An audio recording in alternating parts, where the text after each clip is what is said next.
So this week's topic is something I actually know quite a bit about.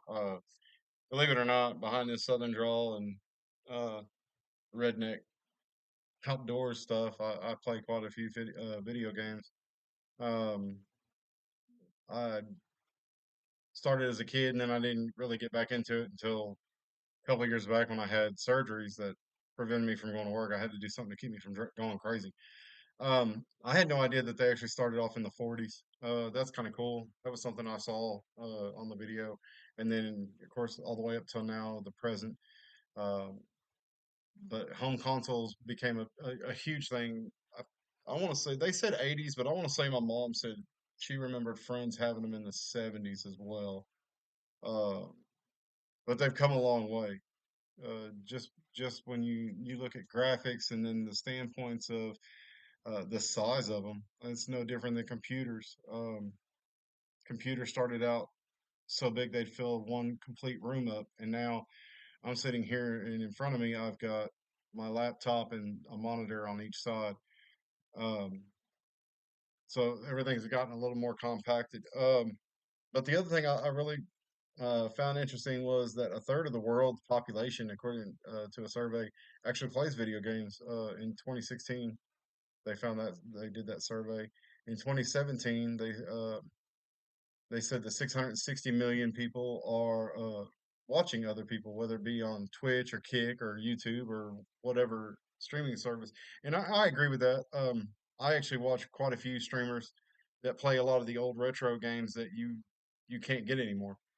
Um, and then it said here that in 2018, the industry made $130 billion, and it's still growing by 10% a year. That's impressive. It kind of shows where our priorities are at the same time, because to me there's other things that we could be throwing $130 billion towards. As much as I like video games, it's not something that I think we need to throw that kind of money towards. And then in 2019 showed how much people were willing to pay just to release the games with the hours worked, the lack of money, how much these companies were willing to just really rake their employees over the coals just to get a game out. And they talked about Call of Duty on the video, but I got to be honest, they spend all this money developing it, and I quit playing Call of Duty because to me it was just a reskin of the previous game.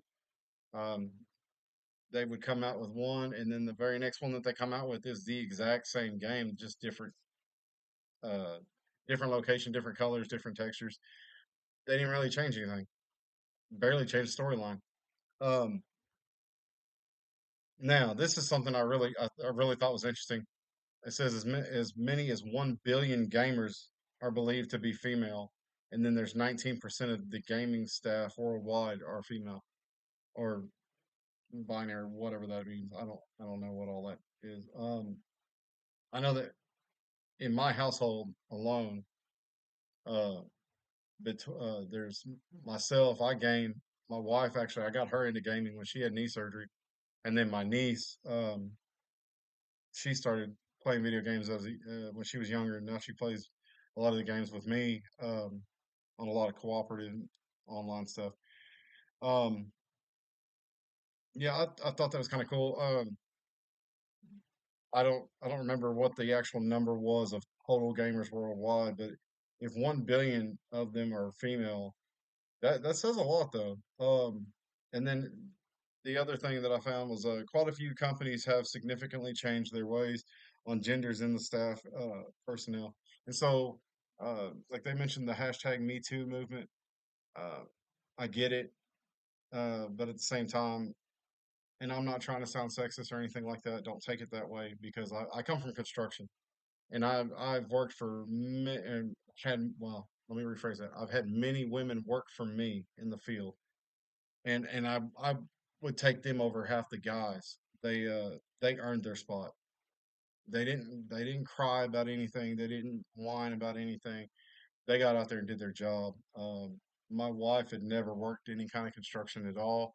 She came out there and went to work for my brother out there, and she she got a $3 raise within the first month.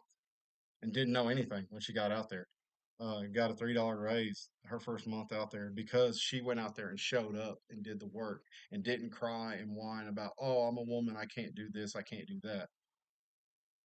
Um, this is one of those industries where I see the same thing happen. I think, don't get me wrong, there are plenty of bad stories of sexual misconduct, rape, all these other instances of essays, sexual assault out there. But it's like, at what point do we just need to just stop? I mean, it's to me, honestly, I feel like we're grown adults. We ought to be able to act like human beings and not sexually assault somebody or make a snide comment every time a woman walks by. The stereotype is construction workers giving the old cat whistle when a good-looking woman walks by. It's not always like that. You do have your rare occasion, and I think the same goes with video games. Just like any other industry out there, um, it kind of falls into the same category when it comes to the SA stuff.